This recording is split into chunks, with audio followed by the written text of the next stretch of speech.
brain is very small. I see the cool and funny TikTok video, neuron activation. In the deep dark hours of the night when sleep is something foreign to me, there is only one thing that can put my mind at ease.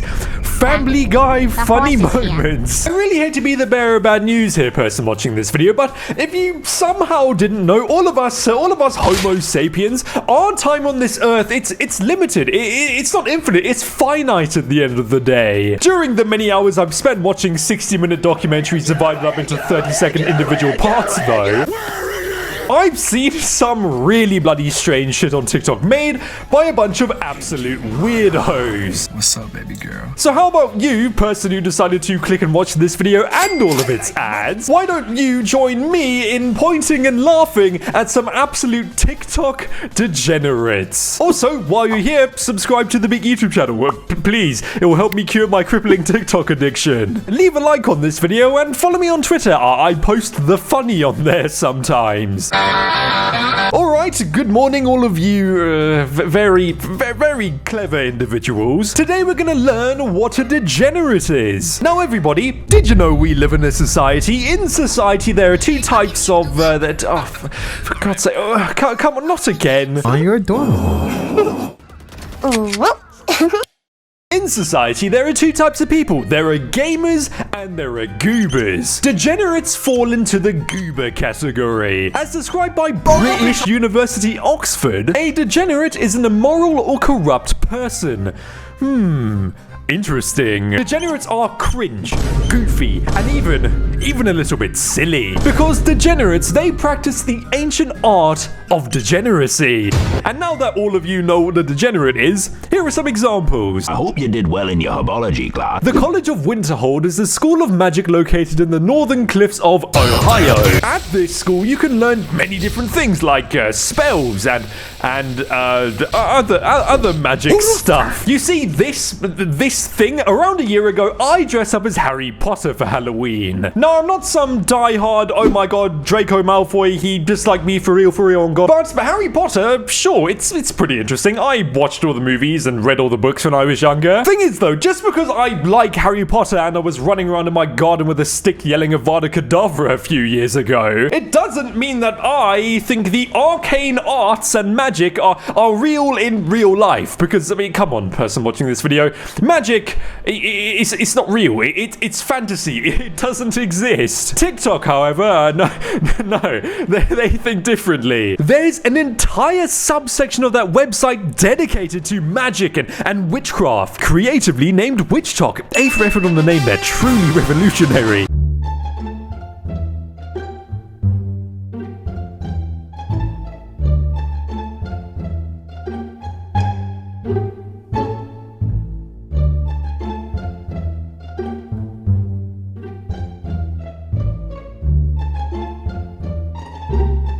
Now, I don't actually know why so many people think that they're witches or that Wizard 101 is real in real life. But all of that's besides the point, because at the moment, WitchTok is an absolute pandemonium. And it's all thanks to this guy, Ethan Kaiser, the biggest op of WitchTok. I sold my soul to the devil, I played with Ouija boards, I did everything I could possibly do to get myself haunted. Torture, human trafficking, or genocide. Now, our boy Ethan Kaiser is dedicated to clowning on these witches. A few months ago, he dared all of these witches to hex him and put a curse on him. And guess what, person watching this video? Nothing has happened, because magic and witchcraft isn't real in real life. It's fantasy. It's fake. Speaking of things that are fake, Clout Goblin, a sickness found in those who are addicted to becoming niche internet micro-celebrities, no matter the cost. Now, there are many ways you can fall victim to the deadly Clout Goblin disease. You can insert yourself in oh shit, I did a bad thing internet drama when that drama actually has nothing to do with you. You can record videos with a group of people solely to build up your following and then drop them once you've got whatever TubeBuddy certificate you wanted. But all of those things, yeah, they don't really come close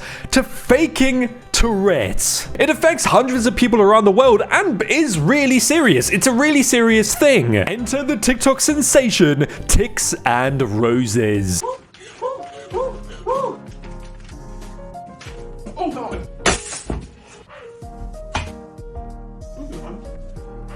Send me to Canada!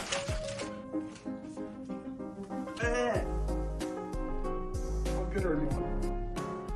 Wow! Wow! Wow!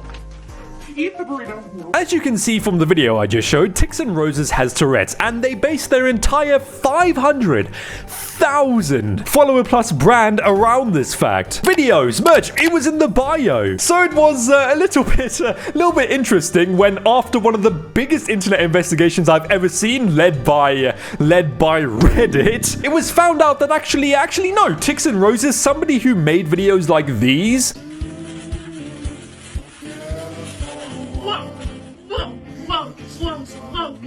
they didn't actually have Tourette's, and this whole thing, it was one big lie. Now, this Reddit investigation, it was stupid bloody long, so here's the TLDR for you. One of the main aspects of the Tix and Roses game theory was that Tix and Roses, they had apparently been suffering from Tourette's since the age of like 6 to 7, and watching their videos, you would notice that Tix and Roses would tick every couple of seconds.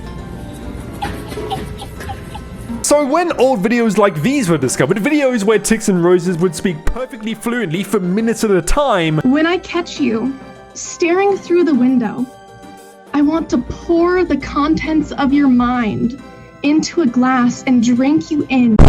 The internet started to get a little bit suspicious. Some time passed, and after receiving thousands of comments about faking Tourette's, Tix and Roses decided to make a video addressing all the haters. Hey y'all, it is the first Teal Tuesday of Tourette Awareness Month, and I wanted to do something a little different than normal. So I know you've all probably seen the chaos happening on my channel, so I wanted to show a little bit of my last outpatient consultation. So I did do some redactions for, personal safety reasons. So make sure you guys can see that. This video only led to more suspicion because the documents showed in this video, it seemed a little bit fake. There are lots of weird flaws found in this document, PTSD being written twice, and the Virginia Mason logo at the top of the page not being the right logo, to name but a few. However, this entire "are they faking Tourette's, are they not" arc, it would come to an end in the place where the investigation first started. Reddit. Hi everyone, I recently found out about everything going on. I wanted to clear up some misconceptions and share my part. I am Emerald's sister. I don't believe Emerald has Tourette's syndrome, and they never showed any symptoms as a child. They are mentally ill though. I love my sister, always will, and I wish them the best, but I don't agree with what they have done. It's incredibly disrespectful to fake a mental illness for any reason. I am extending my sincerest apology to everyone their actions have hurt. This wasn't the end though. Nah, God no. Tix and Roses themselves decided to comment in response. My diagnosis that I've gotten in adulthood you cannot speak on, as we had no contact, and do not blame my partners. You say that this has been hard for you, and that was never my intent. I started awareness because I never wanted anyone to be ashamed as I was. This visceral hatred has been hard for me. It caused my children's school to be called because someone said lies, and they tried to take my children. They're afraid to go to school now. It's caused my car to be trashed. It's caused me to be spit on in public because I wanted to help people. The money I received, I donated. I volunteered with the Tourette Association of America. I did public outreach. I was interviewed for a person's thesis. I was interviewed for a podcast, but I asked them not to air it out of concern for them. The messages I got from people saying their child wasn't afraid to go to school anymore because of me changed their life. Or a woman saying her husband finally saw a neurologist and getting help. I met friends who had the same experiences as me, who made me feel seen. Now I've closed down everything Tourette's related. I've given up, you all win, and I'm back where I started, living in shame of being different. Please just leave me alone now. Sure, it's one thing to, I don't know, fake a Minecraft video to get more views. Hey? Who goes there? But faking Tourette's to gain attention and followers and clout on the internet, that's one of the most messed up things you could ever do. It's downright offensive. Thankfully, Tix and Roses deleted their TikTok account. Another TikTok account that should be banned is the TikTok account belonging to this next TikTok degenerate. Hi. Hello everybody, it's me, the Beak, and I'm truly sorry for what I did. Here is my cat to make you feel sympathy for me. Now, out of all of the YouTuber apology videos I've ever seen in my 21 years of being on this earth, T. Martin holding up his dog, I've made a severe and continuous lapse in my judgment. This next apology video, oh my god, it really takes the cake. There's a song by Sam Smith that I think a lot of people my age can relate to. I hope this can inspire you.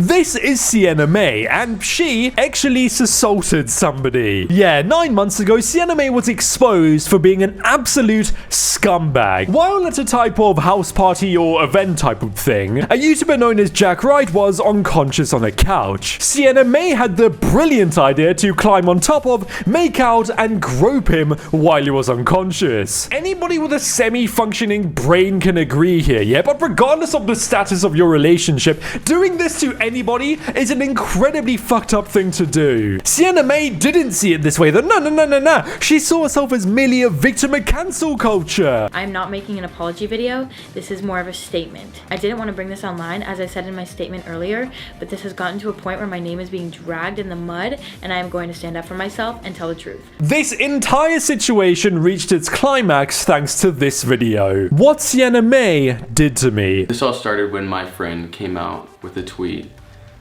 because he was worried about me. He actually witnessed a bunch of times what Sienna did to me. My statement was confirming the tweet, it was the truth, and basically that we're handling it offline now. Sienna posted her own version of the statement and said she was going to handle it offline. After that, she basically posted an 8-minute video invalidating my feelings, saying untrue stuff about me, about my friend and my brother. I think the most hurtful thing is that what she did to me, she said it was untrue. That hurt a lot. I still can't believe that Sienna May is still going on TikTok, by the way. This person, they need to be Alt F4'd, Shadow Realmed off that website. They don't deserve to have their TikTok following anymore. Sienna May is an absolute scumbag. And while we're on the topic of scumbags, every couple of months, all of our childhoods collectively die, and then the next month, they die again. I don't know why this is a thing, a phenomenon in the field of content creation, but for some reason, there are a shit ton of mini-lads. His name was Pablo. So allow me to introduce to you, person watching this video, the niche internet degenerate Zoe Laverne. And I just want to prove this that I am better than her because I am Zoe Laverne and I am literally the star of TikTok. Plain and simple, Zoe Laverne, a 19-year-old content creator with an already insane drama-filled past, was having a very, let's say intimate relationship with a 13-year-old boy. Hey bro, this new Zoe Laverne Fortnite scene goes raw. How do you, a 19-year-old individual, how do you get into a relationship with a 13-year-old? From where I'm from, a 13-year-old is just going into high school. A 19-year-old, you've left already. You're probably already in your first year university. Oh, and do you want to know something worse, person watching this video? Zoe Laverne convinced and manipulated this 13-year-old into protecting her during this situation. Honestly, this shit just makes me so pissed off here. Like, no joke, no meme, no video game reference, nothing like that. I feasibly don't understand how a 19-year-old can get into a relationship with a 13-year-old. And also, how are they allowed to continue on TikTok? Surely they should be banned for this? How do people actually get away with this type of stuff by making themselves look like a victim when they clearly aren't? Zoe Laverne isn't the victim in this situation. In conclusion, fuck Zoe Laverne. She should be banned off of TikTok. She should be booted off that website because she's an absolute omega level degenerate scumbag. Go watch all of my other videos and I'll see you soon. Number 15. Subscribe to the Beak. If you don't, you will suffer a severe case of cringe, and you are taking part in bozo behavior. Thanks for watching.